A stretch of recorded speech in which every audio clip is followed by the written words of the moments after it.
Alright everyone, welcome back. So, I've been thinking of ways to make all 32 team videos besides our regular power rankings and state of every team. And I thought of a cool idea here where we're going to take a look at one player from each team who has impressed me this season. Me. So this is my opinion. I have 32 teams, 32 players. So without further ado, let's get straight into it here. These are in completely random order, so can't skip to the end. You got to watch the whole way through if your team is, in a random spot. But I thought it'd be a cool idea to do this. But regardless, let's get into it here. So starting off with the New York Rangers, I have Jonathan Quick. And this should be a pretty obvious choice. For a lot of these, it was easy. There were some that were difficult. Some of these I went with goalies. I'd say about 8 or 9 of these or not 8 or 9. It's probably like 5 or 6 of these are probably goaltenders. The rest are skaters. But I went with Jonathan Quick for the Rangers because I think he's been no short of impressive this season. His numbers at the start were great. They've kind of died down a little bit. But he is 16, 15, and 16, 5, and 2. Not 15 and 2. 16, 5, and 2. A 2.44 goals against average and a .9168 save percentage in 24 games played. Now, understandably so, it's 24 games played. So, obviously, it's not an insane margin of games. Like, it's not a 70-game season like we see from some goalies in the NHL. No, he's a backup. He's a backup role with the New York Rangers. But it was one of those that, besides Quick, it's pretty difficult to pick one.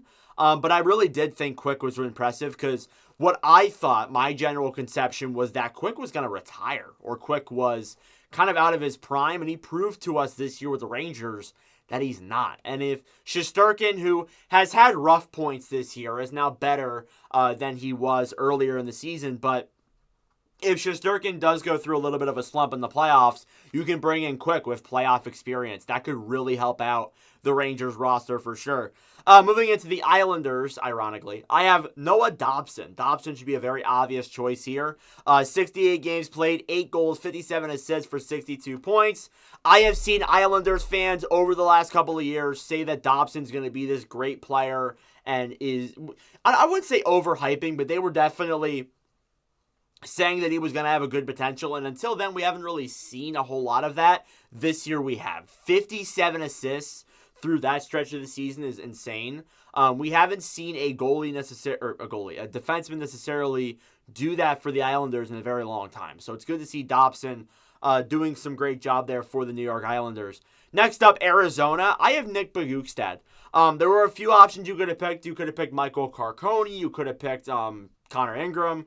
I went with Bjugstad because we haven't seen numbers from Bjugstad like this since like 2017. We haven't seen numbers from Bjugstad this good in a very long time. 17 goals, 21 assists, 38 points in 68 games played. Bjugstad's been a very good player this season for Arizona. Has helped out a lot with secondary scoring. That was a big issue that we experienced a lot in Arizona for the first couple of years. So it's good to see that Bjugstad's kind of solving that issue there, and an unexpected player who has kind of had a breakout season per se. Florida, I went with an obvious pick. It's Sam Reinhart. Reinhart's really been impressive this season. More impressive than usual. 68 games played, 48 goals, 31 assists for 79 points. Would not surprise me that within the next couple of days, he's going to hit that 50-goal plateau. He's playing at such an awesome level right now. I think that definitely he's up there with Nylander and guys that are definitely competing to get higher contracts, more money, obviously. And for sure, Reinhardt's going to be one of those players that definitely does get plenty of money for sure. Zach Hyman is my Oilers pick. I think Hyman's also a pretty obvious pick here, but 65 games played, 46 goals, 19 assists for 65 points. Again, like Reinhardt, we have not seen Hyman score at a pace like this in a long time. I don't think we've ever seen Hyman score like this. It's really impressive the way Zach Hyman's been playing this season. He definitely deserves a lot of recognition. And I know a lot of it's going to be bloated because, he's playing with McDavid, he's playing with Draisaitl. Oh, he has plenty of players that can pass in the puck. Yes, understandably so. But still, at the same time, scoring 46 goals is very impressive. For Dallas, moving on to Dallas then, I have Wyatt Johnston. Johnston in his sophomore season. We see a lot of players in their sophomore seasons kind of have a sophomore slump, essentially. And we have not seen that with Johnston this year. In fact, he's taken a step higher. Johnston, 70 games played, 26 goals, 27 assists for 53 points with Dallas this season, has been nothing short of impressive. He has been someone that I've really enjoyed on Dallas this year, and guys with him, Stankoven, Maverick Bork, other players that have come into the system, man, Dallas has a really bright future with this great prospect pool. You just love to see it. They're a team that's going to be good now and good for probably the next 10 years or so. That's kind of the team that they are as of right now. For Ottawa was kind of a rough one. I went with Matthew Joseph because Joseph, I mean, even though like a lot of the team has generally struggled this season, I thought that Joseph's had one of his better years in a long time. 57 games played, 10 goals, 21 assists for 31 points for Matthew Joseph. We have not seen numbers like that from Joseph in a while.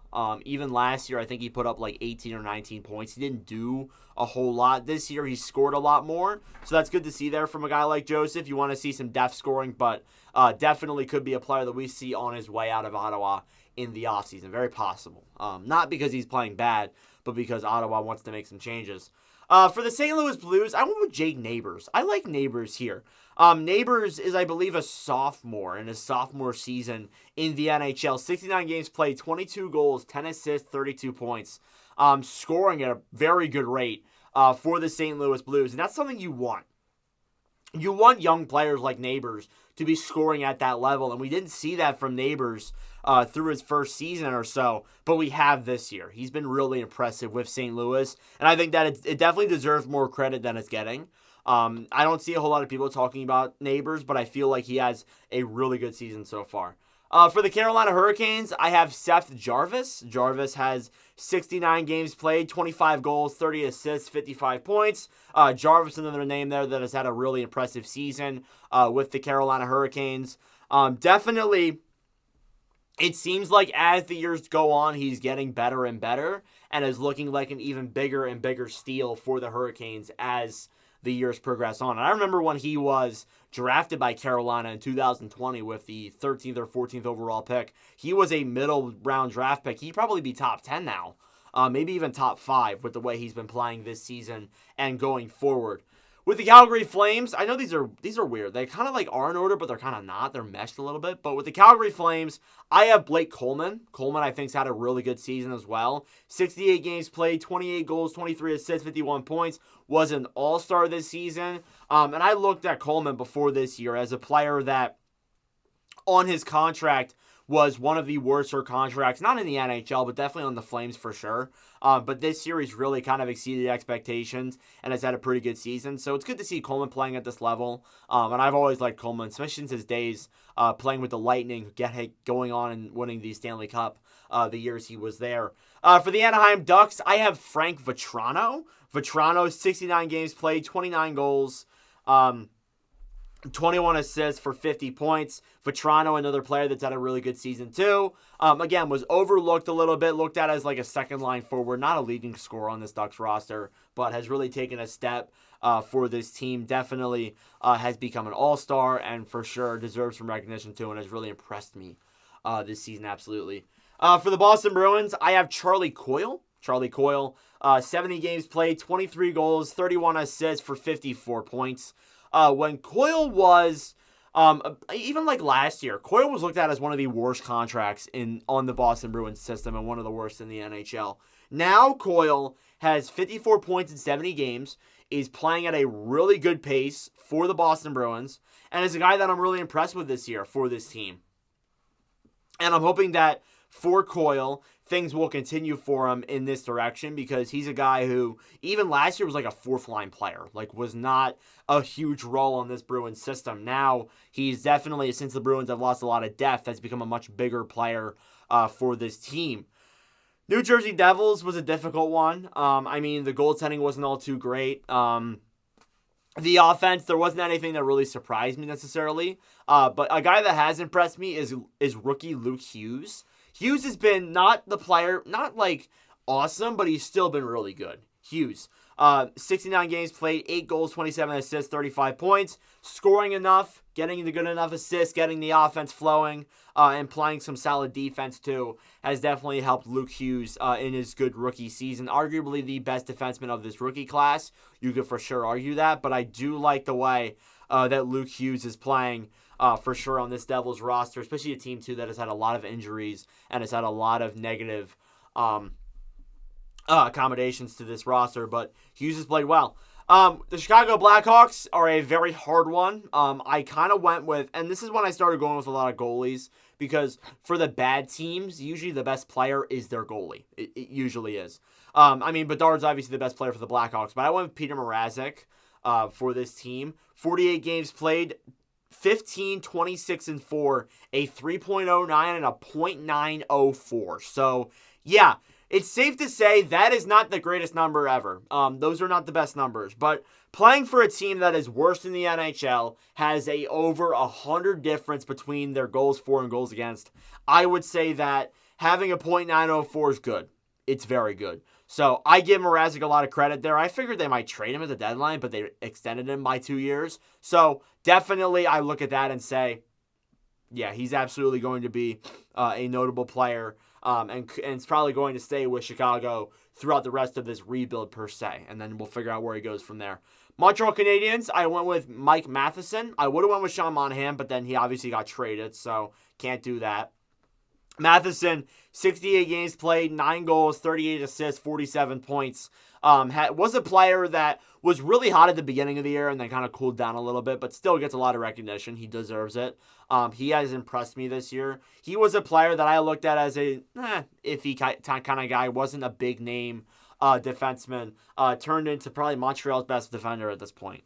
Has been a great player this year for Montreal. So hoping there that Matheson will continue that into the following years as Montreal starts to get a little bit better. Nashville was an easy choice. Nashville, I made a video on yesterday, has been a really impressive team all around, period. But Gustav Nyquist has really impressed me this year. 69 games played, 18 goals, 42 assists for 60 points.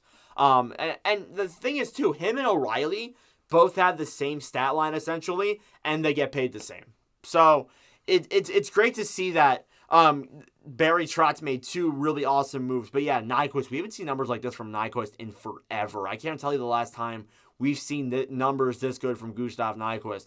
Mainly because he was in Columbus for a lot of his seasons and then got traded to Minnesota. Just was a player that could not really get off the ground, but this year has been really impressive for the Nashville Predators. For the San Jose Sharks was another very, very difficult choice, especially since a lot of their players got traded. So I went with Mackenzie Blackwood. He has 35 games played. He 9, 18, and 3, a 3.4 and a .899. I view Blackwood as a player that went from a great team in the Devils to hell in the Sharks, and essentially kind of really redeemed himself, pretty much. When he was with the Devils, for those last, I'd say 2 or so years, was not a goalie that looked like what was presented of him when he was drafted, or even like his rookie season. But in San Jose, even though the numbers aren't amazing, he has played at a better level than he did in New Jersey. I really do believe that. There have been games where he's won them for him.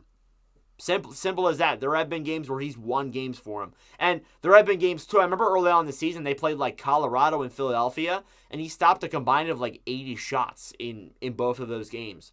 And they went to extra time in both. So it's pretty significant there to see a player like Blackwood who really struggled on a good team doing that on a bad team. So it's good to see there from the Devils. Toronto Maple Leafs. I think I went with an obvious choice. It's William Nylander. Nylander this season, 68 games played, 38 goals, 53 assists, 91 points. Playing at an amazing level. Will he have this next year? Probably not.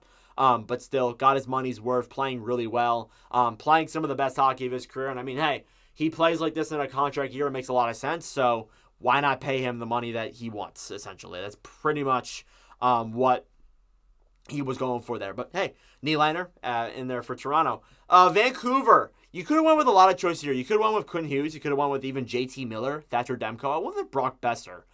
Besser struggled a lot in his previous years, but this year he seems to really improve. 69 games played, 36 goals, 30 assists, 66 points. I remember seeing in stat lines that Boeser's never had a 30-goal season before this year. He never had a 30-goal season, and that contract looked bad, too. I remember there were plenty of rumors for, the last, 3 to 4 to 5 years even, that Boeser was going to get moved to even Pittsburgh. That's what we heard every year. But, nope, did not get traded. And has stayed in Vancouver and has definitely improved since those trade rumors and those 20-goal seasons that he's had in the previous years. So, good to see Boeser playing at this level. I'm very happy to see it. Columbus Blue Jackets. Blue Jackets were another hard one. I went with the rookie. I went with Voronkov. Because Voronkov was a player that I didn't even know before this season. He was a player that I really didn't know from the Blue Jackets. But this year has really impressed me since then. He had 63 games played, 17 goals, 14 assists for 31 points. Those numbers aren't awesome, but for a player who really wasn't expected to be much, has really impressed this season. So I'm very happy to see Voronkov playing like this, especially for a player, too, that I didn't even know. It's cool to see players that you don't really know who they are come out of nowhere and play really well. So I'm good to see Voronkov playing like that. Vegas Golden Knights, I went with Adin Hill. Vegas was another tough one. I really didn't know what to pick, so I went with Adin Hill. 31 games played, 17, 10, and 2, a 2.65 and a .914. Kind of like the bad teams, the good teams are actually kind of difficult too. Just essentially because when you look at a lot of the good teams, a lot of their players do really well, and a lot of the guys on Vegas, even though they aren't like the team that they were last year, they still, they had a lot of injuries, so a lot of their guys were hurt. But Hill's impressed me because I thought that even though, last year he was decent and in the playoffs he was great, I still wasn't on board with him. This year has really put me on board with him, and I'm very happy to see him playing like this. Seattle Kraken, I went with another goalie, Joey Daccord. Daccord, obviously, 43 games played, 17, 15, and 10, a 2.52 and a .917, so has one of the better save percentages in the NHL there for sure. So I'm really happy with the way that Daccord's played. And I think that too, he's kept Seattle in the race. In a lot of these games, he's kept Seattle in the playoff race, even though there's a lot of overtime lost points in there too, and there's a lot of other factors you can play in. But I think Daccord's been a really big part in why Seattle has been playing as well as they have down the stretch here. Philadelphia Flyers, I went with Travis Sanheim. There were a few picks you could have went here with Philadelphia because Philadelphia's been all around an impressive team. But Sanheim, 68 games played, 9 goals, 31 assists, 40 points. Sanheim, it was more or less the first half of the year that he played really well in. But I went with just the full season. I think Sanheim's been really good. He's probably become their best defenseman when you look at the numbers. So I'm happy to see Sanheim playing this well. And for a guy, too, who was signed to an 8-year contract at the beginning of last season and was called so overrated, it's good to see him playing well at this level. Kings, I went with Cam Talbot. I don't think you can go with anyone else but Cam Talbot. Talbot has been very impressive for this Kings roster. Even when they were not that great, they were still really impressive. 22, 16, and 6 record, a 2.42 and a .917. So, with Talbot playing this well, it makes me have some concerns. It makes me a little bit worried about the playoffs. Now, I'm not degrading Talbot at all here. But when you look at Cam Talbot, when you look at David Rittich, have they been reliable goalies in the playoffs? No, they have not been. They have not been goalies that you look at and say, yeah, I want to have him in the playoffs and as my goalie. No, you just can't. And that's why LA made moves for goalies at the deadline like Jacob Markstrom and Linus Ullmark. And obviously those ended up not working. But Talbot, though, I think still been really impressive. I do hope, though, that it does convert to the playoffs, because if they lose in the first round again for the third straight year to the Oilers, is what the team that they're playing, that will be a pretty rough sight to see there for Kings fans. And I think Rob Blake might get fired, so we'll see. But yeah, Talbot there, I think, has definitely been an impressive player. Tampa Bay Lightning has been another difficult one. I could have went with Kucherov, but, is it really that impressive? It's Kucherov standards, not really. So I went with Darren Radish, just for a player that I thought was playing well for the defense. 68 games played, 5 goals, 23 assists, 28 points. I looked at his numbers. He's never had a full NHL season like this before, so it's good to see him come into the NHL level and play the way he's been playing. So for a guy like Radish, has been another underrated player there for Tampa, kind of like the Nick Perbix from last season. But yeah, Darren Radish. Capitals, there were a few choices. I thought McMichael impressed me this year too, but Alexi Protas has really impressed me as well. Protas, 65 games played, 5 goals, 23 assists, 28 points there for the Capitals. I think is a player too that has been part of that young core, part of that Hershey Bears winning team last season. So it's impressive to see Alexi Protas playing at this level in the NHL for essentially a full season. So I'm happy there to see it, and I hope that Protas will continue playing like that because my boss is a Capitals fan, and he's one of his favorite players. Winnipeg Jets, I went with Sean Monahan, and this is a weird one because Monahan played for Montreal for the majority of it, but then he played for Winnipeg. I could not find someone that's impressed me with Winnipeg. I think all of them have exceeded expectations, but not impressed me, per se. I think Monahan it definitely has. 69 games played, 21 goals, 29 assists, 50 points. I mean, there isn't a whole lot of options there at Winnipeg besides Monahan, so I think he's a guy that I've been impressed with this year, and hopefully he'll continue playing like that because he really redeemed himself in Montreal. He was looked at as a player that was not really that great, was injured a lot, bad contract. No, not necessarily this season. He's been really good this year. So I'm glad to see Monahan playing like that. Down to our last couple of teams here for the Colorado Avalanche, I have Jonathan Drouin.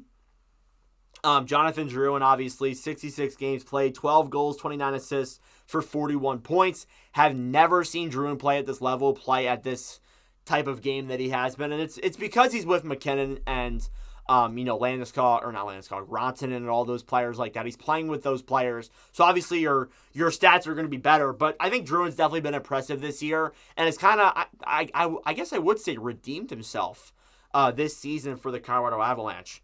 Minnesota Wild, I went with Brock Faber. I could have went with Marco Rossi. I could have went with someone else, but I think I went with Brock Faber here. Another rookie. 70 games played, 6 goals, 32 assists, 38 points. Faber, when you look at Faber, his numbers aren't amazing, but you got to look at just the overall play from him. He's been insane. He's been an unreal defender this year. Has been a part of what's been Minnesota's push to the playoffs here. In carrying this team on that run. So definitely Brock Faber's a player that I'm looking at into having a bright future with Minnesota. And I think that, in a couple of years when they're not paying Parise and Sutter, I know I say it all the time, but when all those prospects get developed, I think this team will be a great hockey team to watch. A very fun team. They're going to be young. They're going to be entertaining to see. It's going to be awesome. So while I was editing, I realized that I missed my Tristan Jarry pick. So that's unfortunate. I apologize. To all Pittsburgh Penguins fans everywhere, you had to wait later to see your pick. But Tristan Jarry was my pick for the Penguins. He went 19, 23, and 5 with a 2.84 and a .905 so far this season. I think even though you look at those numbers and you say that, yeah, he's a negative record, his goals against isn't as great as some of the other players on this list, but I still really do think that Jarry's had a great season. Nothing short of impressive.